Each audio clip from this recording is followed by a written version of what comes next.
Hello students, welcome to this final video of civics for the preparation of your annual examination. So we have the chapter named marginalization in India. So marginalization की अगर हम बात करते हैं सबसे पहले the first topic is meaning. So marginalization means pushing a group of people to the edge of society. जैसे कि आप इसकी डेफिनेशन से ही समझ पा रहे होंगे कि जब भी सोसाइटी में कुछ लोग ऐसे होते हैं जो किसी कम्युनिटी से बिलोंग करते हैं, किसी एक स्पेशल कैटेगरी की जो कास्ट होती है उससे बिलोंग करते हैं, या फिर कुछ ऐसे लोग होते हैं जो एक डिफरेंटली सोसाइटी से हट के रहने की कोशिश करते हैं, बट उनके सामने एक प्रॉब्लम होती है कि उनके जो नंबर्स होते हैं, उनकी पॉपुलेशन होती है वो बहुत ज़्यादा कम होती है, और उस कम पॉपुलेशन की वजह से ही उन लोगों के साथ दिक्कतें आनी शुरू होती हैं, क्योंकि उन पर कोई ध्यान नहीं देता, उनको सब इग्नोर करते हैं। जो सोशल फैसिलिटीज़ होती हैं, जो चीज़ें उनको चाहिए होती हैं इकोनॉमिकली और सोशली ग्रो अप करने के लिए, वो सब चीज़ें उनको प्रोवाइड नहीं हो पाती हैं। सो इसके बारे में डिस्कस करते हैं कि ये क्या चीज़ है। आप लोगों को पता ही लग गया होगा कि मार्जिनलाइजेशन का मीनिंग क्या होता है।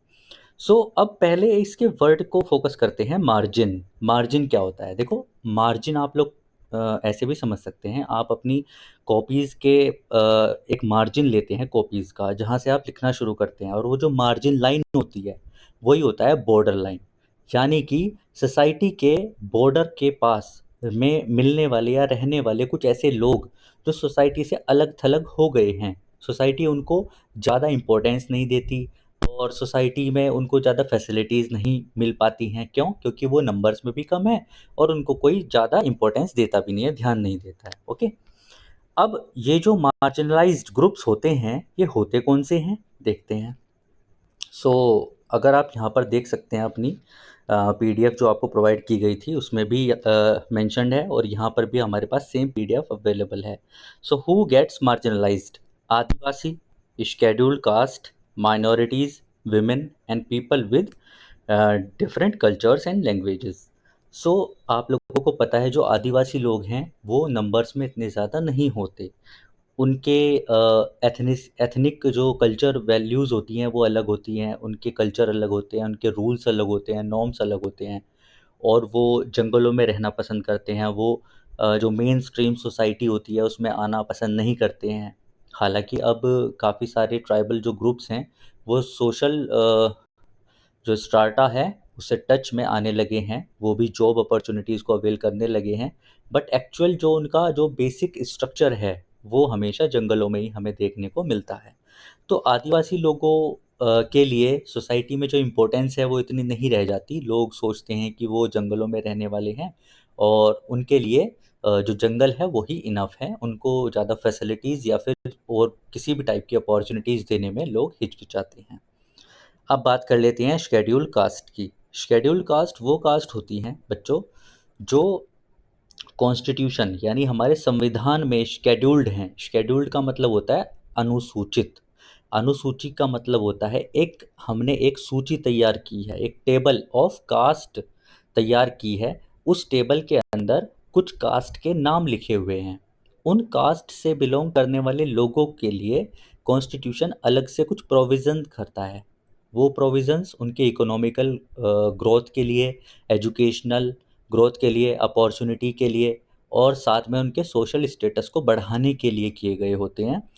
इन्हीं कास्ट को हम शेड्यूल्ड कास्ट कहते हैं। हमारे पास्ट में जो हमारी सोसाइटी थी उसमें कुछ कास्ट ऐसी थी जिनके टाइप ऑफ वर्क की वजह से उनको दबा कुचला या डाउन ट्रोडन समझा जाता था। जैसे कि हमने प्रीवियस क्लासेस में अपने डिस्कस किया था स्कूल में, कि जो शेड्यूल्ड कास्ट होती थी वो पहले बहुत ही जो एक निचले स्तर के काम होते थे, साफ़ सफाई के और गंदी चीज़ों को साफ़ करने के, या फिर जो हमारे मृत जो जानवर होते हैं, मरे हुए जानवर, उनके जो रेसिड्यूज़ होते थे, उनके जो बचे कुचे पार्ट होते थे, उनसे बने हुए सामान का इस्तेमाल वो लोग करते थे। इसी तरह से इन लोगों को ग्रो करने के लिए मार्जिनलाइज्ड कैटेगरी में इनको रखा गया है। अब बात कर लेते हैं माइनॉरिटीज़ की। आप लोग जानते हैं हमारी सोसाइटी में कुछ रिलीजियस माइनॉरिटीज़ हैं, कुछ एथनिक माइनॉरिटीज़ हैं और कुछ लिंग्विस्टिक माइनॉरिटीज़ हैं। कुछ लोग ऐसे होते हैं जिनकी जो एक स्पेशल कैटेगरी का धर्म होता है, रिलीजन होता है, उसमें उनकी नंबर ऑफ पॉपुलेशन बहुत कम होती है। साथ में कुछ लिंग्विस्टिक जो ग्रुप होते हैं वो माइनॉरिटीज़ में आती हैं, यानी कि वो जो भाषा बोलते हैं, वो जो लैंग्वेज वो बोलकर इस्तेमाल करते हैं, वो बहुत कम लोग ऐसे होते हैं जो उस भाषा का इस्तेमाल करें, तो उनको भी लिंग्विस्टिक माइनॉरिटीज़ कहा जाता है। इसके अलावा कुछ लोग ऐसे होते हैं जिनके एथनिक और कल्चरल वैल्यूज़ अलग होती है, तो उनको भी हम माइनॉरिटीज़ बोलते हैं। माइनॉरिटीज़ का हिंदी में मतलब होता है अल्पसंख्यक। अल्पसंख्यक का मतलब आप ऐसे समझ सकते हो कि अल्पसंख्यक मतलब संख्या में बहुत कम। तो संख्या में बहुत कम होंगे तो इसका मतलब क्या हुआ, वो अल्पसंख्यक हैं, और इसीलिए उनको क्या करना पड़ेगा, मैं मार्जिनलाइज कैटेगरी में डालना पड़ेगा, क्योंकि उनको अपने हक की आवाज़ उठाने पर दबा दिया जाएगा। उनको उनके लिए जो राइट्स हैं, अपॉर्चुनिटीज़ हैं, फैसिलिटीज़ हैं, वो अवेल करने में उनको दिक्कत होगी। इसके बाद आते हैं विमेन। आप लोग जानते हैं हमारी सोसाइटी में और वर्ल्ड वाइड भी, हम अगर हिस्टोरिकल पॉइंट ऑफ व्यू से भी देखें, सो विमेन के साथ हमेशा ही कुछ ना कुछ प्रॉब्लम्स हमेशा रही हैं सोसाइटी में, और विमेंस को कहीं ना कहीं एक कदम पीछे रहना पड़ता है अगर बात करें हम फैसिलिटीज़ की, राइट्स की और अपॉर्चुनिटीज़ की। सो विमेन को भी मार्जिनलाइज कैटेगरी में डालने का यही मकसद है, यही एक ऑब्जेक्टिव है कि विमेंस जो हैं वो ग्रो करें और विमेंस को भी वो सारे राइट्स मिल सकें, वो सारी अपॉर्चुनिटीज़ मिल सके जो सोसाइटी में हर मार्जिनलाइज ग्रुप को मिलती हैं। इसके बाद जो फिफ्थ पॉइंट है, इसकी बात हम ऑलरेडी कर चुके हैं, people with different cultures and languages. आगे चलते हैं। Why do groups become marginalised. अब हम बात कर लेते हैं सेकंड पॉइंट की कि आखिर ये कुछ पर्टिकुलर ग्रुप्स मार्जिनलाइज्ड क्यों हो जाते हैं, आखिर ये बॉर्डर लाइन पर जाते ही क्यों हैं, ऐसा क्यों होता है कि ये जो ग्रुप हैं वो अलग थलग पड़ जाते हैं। सो इसके बारे में डिस्कस कर लेते हैं। लैक ऑफ रिसोर्सेज, सबसे पहली चीज़ होती है लैक ऑफ रिसोर्सेज। जब आप खुद सोचिए, अगर किसी को सब चीज़ों के बारे में पता हो या उसको हर एक चीज़ के बारे में गाइड करने के लिए कोई हो उसके साथ में, उसके जो सोसाइटी के लोग हैं, उसकी फैमिली के मेंबर्स हैं या फिर उसके अपने हैं, वो उसको बताएं कि आपको ये चीज़ करनी चाहिए, तो क्या होता है, वो रिसोर्सेज का सही इस्तेमाल करता है। अगर किसी को पता ही नहीं होगा कि मैं किस तरह से पढ़ाई करूं और किस तरह से पढ़ाई करने के बाद मैं कौन सा फॉर्म फिल करूं और उस फॉर्म फिल करने के बाद मुझे प्रिपरेशन कैसे करनी है, कैसे एग्ज़ाम देना है, तो उसकी जॉब लगना संभव नहीं हो पाता है। पॉसिबिलिटी बढ़ाने के लिए हमें क्या करना पड़ेगा, रिसोर्सेज अवेलेबल कराने के लिए उसको गाइड करना पड़ेगा। तो हमेशा जो मार्जिनलाइज ग्रुप हैं, जैसे आदिवासी लोग हो गए, एससीज हो गए, माइनॉरिटीज़ हो गए, विमेन हो गई, इसके अलावा जो डिफरेंट कल्चर और लिंग्विस्टिक बेसिस के लोग हैं, उनके लिए रिसोर्सेज को अवेल करना मुश्किल होता है, इसीलिए वो मार्जिनलाइज्ड कैटेगरी में आ जाते हैं। Second point is different culture practices, यानी कि जो उनकी कल्चरल प्रैक्टिसेस हैं वो थोड़ी डिफरेंट हैं। जो मेन स्ट्रीम की जो सोसाइटी होती है, वो लोग उनको थोड़ा अलग मानते हैं, एक अलग पॉइंट ऑफ व्यू से देखते हैं। एक तरह से उनके एक स्टिग्मा अटैच हो जाता है कि ये लोग तो बड़ी ही अलग तरह से कुछ रिचुअल्स करते हैं और ये हम some kind of different from us, okay. So अपने जैसी एक्टिविटीज़ ना करने की वजह से लोग उनको अलग थलग रखना ही पसंद करते हैं। सो कल्चरल प्रैक्टिसेस की वजह से भी लोगों को मार्जिनलाइज्ड किया जाता है। सोशल डिस्क्रिमिनेशन ऐसे होता है कि जब भी कोई संख्या में कम होगा, पॉपुलेशन में कम होगा, या फिर कोई किसी पर्टिकुलर मार्जिनल ग्रुप के पास कोई रिप्रेजेंटेटिव नहीं होगा, कोई पावरफुल रिप्रेजेंटेटिव, कोई उनका लीडर, नेता जो उनकी आवाज़ उठा सके, तो उनको दबाया जाता है, उनको डिस्क्रिमिनेट किया जाता है। फॉर एग्जांपल, अगर मान लीजिए नौकरी देने के लिए एक नॉर्मल सोसाइटी का आदमी हो और एक मार्जिनल ग्रुप का एक मेंबर हो, तो अगर हमारी सोसाइटी के लोगों को ये नौकरी देनी हो तो वो हमेशा एक नॉर्मल जो हमारी स्पेसिफिक सोसाइटी से बिलोंग करता है उस व्यक्ति को देना प्रेफर करेंगे, ना कि मार्जिनल ग्रुप को। तो ये एक माइंडसेट होता है, ये एक आइडियोलॉजिकल फिनोमिना होता है, इसीलिए डिस्क्रिमिनेशन का सामना करना पड़ता है इन सभी ग्रुप्स को। अगला पॉइंट डिस्कस करते हैं, dominance of majority.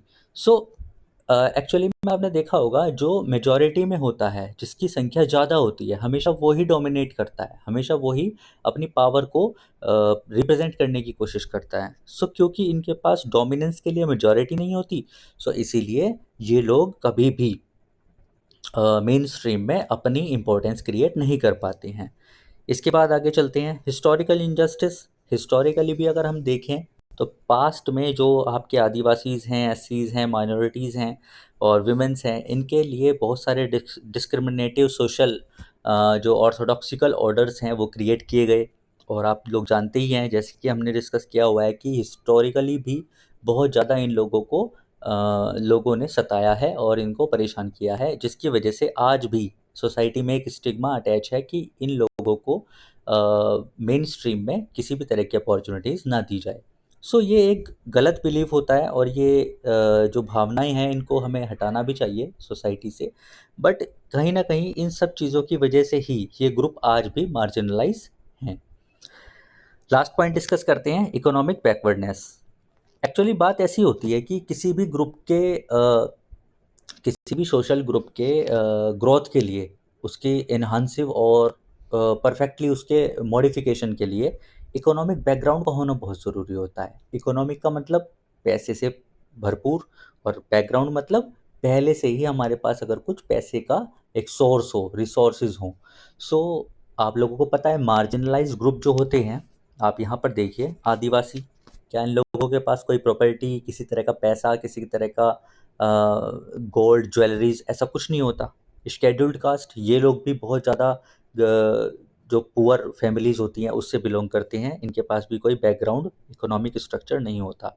Minority same minorities के साथ, विमेंस के साथ और कल्चरल एंड लिंग्विस्टिक ग्रुप्स के साथ होता है। सो इस तरह से करके जो इकोनॉमिक बैकवर्डनेस है, इसकी वजह से भी इन लोगों को मार्जिनल ग्रुप होने का जो ये टैग है ये झेलना पड़ता है। तो इस टाइप से हमने दो चीज़ों को डिस्कस किया कि मार्जिनलाइज्ड ग्रुप होते क्या हैं और ये बनते कैसे हैं। अब आगे बात करते हैं। एक टेबल है हमारे सामने, influence of majority on minorities, यानी कि ऐसे कौन से फैक्ट हैं, ऐसे कौन से फैक्टर्स हैं जो मेजॉरिटी को इन्फ्लुएंस करने के लिए आगे बढ़ाते हैं। इम्पैक्ट ऑफ ऑन माइनॉरिटीज़, और इन सभी चीज़ों का माइनॉरिटीज़ के ऊपर क्या इम्पैक्ट पड़ता है। यहाँ पर आप ध्यान रखिएगा, माइनॉरिटीज़ का मतलब ही मार्जिनल ग्रुप्स है। इसको स्पेसिफिकली आप सिर्फ माइनॉरिटीज़ मत समझना, माइनॉरिटीज़ का मतलब मार्जिनल ग्रुप्स। और ये क्या है, मेजॉरिटी इन्फ्लुएंस। मेजॉरिटी इन्फ्लुएंस का मतलब होता है कि मेजॉरिटी में आए हुए लोग, जिनकी संख्या ज़्यादा है, जो मेन स्ट्रीम सोसाइटी में रहते हैं, उन लोगों का इन्फ्लुएंस बढ़ाने के लिए कौन कौन से फैक्टर होते हैं, और उन फैक्टर्स का माइनॉरिटीज़ पर क्या इम्पैक्ट पड़ता है। चलिए डिस्कस करते हैं। मेजॉरिटी कस्टम्स डोमिनेट, यानी कि मेजॉरिटी जो होती है वो डोमिनेट करती है। डोमिनेट मीन्स उसी के पॉलिटिशियंस होंगे, उसी के बिजनेसेस होंगे, उसी की जो मार्केट इन्फ्लुएंस है उन्हीं लोगों का होगा। साथ में जो मेन स्ट्रीम है उसमें उन लोगों की बातें सुनी जाएंगी, स्कूल्स में उन्हीं लोगों के बच्चे पढ़ेंगे, और जो कंपनियां हैं उसमें उन्हीं मेन स्ट्रीम के जो मेजॉरिटी पीपल हैं उनके लोग काम करेंगे। और ज़्यादातर जो हमारी प्रॉपर्टीज़ हैं, जो रियल इस्टेट हैं और एग्रीकल्चर सेक्टर है, उसमें सभी में जो मेजॉरिटी ग्रुप्स होते हैं उन्हीं का इन्फ्लुएंस देखने को मिलता है। इसके बाद माइनॉरिटीज़ पर क्या इम्पैक्ट पड़ता है इसका, कि उन लोगों को उनके जो कल्चर है उसकी वजह से इग्नोर कर दिया जाता है। यानी कि अगर माइनॉरिटीज़ की बात आ जाती है कहीं पर, तो उन लोगों को उस चीज़ को प्रोवाइड करने की बात करने पर इग्नोर कर दिया जाता है। आगे चलते हैं, मेजॉरिटी लैंग्वेज प्रिफर्ड। मेजॉरिटी जो लैंग्वेज बोलती है, आप लोगों को पता होगा कि अगर अब इंडिया को ही ले लीजिए, इंडिया में मान लीजिए 10 से ज़्यादा जो स्टेट्स हैं, हमारे यहाँ पर टोटल स्टेट्स हैं 28, बट ज़्यादातर स्टेट, जो 10 से ज़्यादा स्टेट हैं, वो क्या बोलते हैं, वो हिंदी बोलते हैं। सो हिंदी को ही ऑफिशियल लैंग्वेज रिकॉग्नाइज किया हुआ है इंडिया में। और आप लोग देखते होंगे, मराठी हो जाए या फिर तमिल, तेलुगु, मलयालम, उड़िया, ये सभी जो लैंग्वेजेस हैं, ये नंबर ऑफ पीपल कम होने की वजह से ये ऑफिशियल लैंग्वेज नहीं बन पाती है। क्यों? क्योंकि हम हमेशा यही सोचते हैं कि जो ज़्यादा से ज़्यादा लोग जिस चीज़ का इस्तेमाल करते हैं हम उसी को प्रेफरेंस दें। आगे चलते हैं। इसी चीज़ की वजह से माइनॉरिटीज़ की जो लैंग्वेज होती है वो कहीं ना कहीं बैक फॉल कर जाती है और वो धीरे धीरे श्रिंक होने लगती है, ख़त्म होने लगती है। Majority control economic power. आप लोगों को जैसे मैंने बताया कि जो मेजॉरिटी में लोग होती हैं, मेन स्ट्रीम में लोग होती हैं, जिनकी पॉपुलेशन ज़्यादा होती है, वो इकोनॉमिक पावर को कंट्रोल करते हैं। उन लोगों के पास पैसा ज़्यादा होता है, वो लोग मिडिल क्लास से लेकर अपर क्लास तक होते हैं। रिचेस्ट पीपल जो होते हैं वो नॉर्मल जो सोशल ग्रुप्स होते हैं, जो मेजॉरिटेरियन ग्रुप होते हैं वो होते हैं। और माइनॉरिटीज़ हमेशा से क्या रह जाती है, पुअर रह जाती है। Minorities remain poor. अब बात कर लेते हैं पॉलिटिकल पावर की। Political power with majority. अब पॉलिटिकल पावर जो मेजॉरिटी के साथ आती है वो इसलिए आती है क्योंकि आप लोगों को पता है हमारे यहाँ पर हमारी कंट्री में चलता है इलेक्शन सिस्टम। इलेक्शन सिस्टम क्या कहता है कि जो लोग हैं, जो कॉमन पीपल हैं, वो वोट करेंगे। वोट शेयर जिसके पास सबसे ज़्यादा होगा वही क्या बनेगा, एक पॉलिटिशियन बनेगा, एक लीडर बनेगा। और आपको पता है जो मेजॉरिटी होती है वो हमेशा से जो अपने सोशल ग्रुप्स के जो रिप्रेजेंटेटिव होते हैं उन्हीं को जिताने के लिए काम करती है। इसीलिए माइनॉरिटीज़ के साथ ये भी प्रॉब्लम आती है कि ये अपना रिप्रेजेंटेशन या तो बहुत कम दे पाते हैं और या फिर दे ही नहीं पाते। सो ये सारी प्रॉब्लम्स हमने डिस्कस की कि मेजॉरिटी और माइनॉरिटीज़ के बीच में गैप कहाँ से स्टार्ट होता है और क्या क्या प्रॉब्लम हमारे सामने इसको लेकर आती है। अब बाकी की डिस्कस इस वीडियो के अगले पार्ट में हम करेंगे, ताकि आप लोगों को अच्छे से समझ आ जाए कि इसके नेक्स्ट टॉपिक्स में क्या क्या इंक्लूडेड है। तब तक के लिए यहाँ पर आप इस टॉपिक को अच्छे से रिवाइज करें और देखें कि आपके लिए क्या क्या चीज़ें इंपॉर्टेंट हैं। Okay, thank you.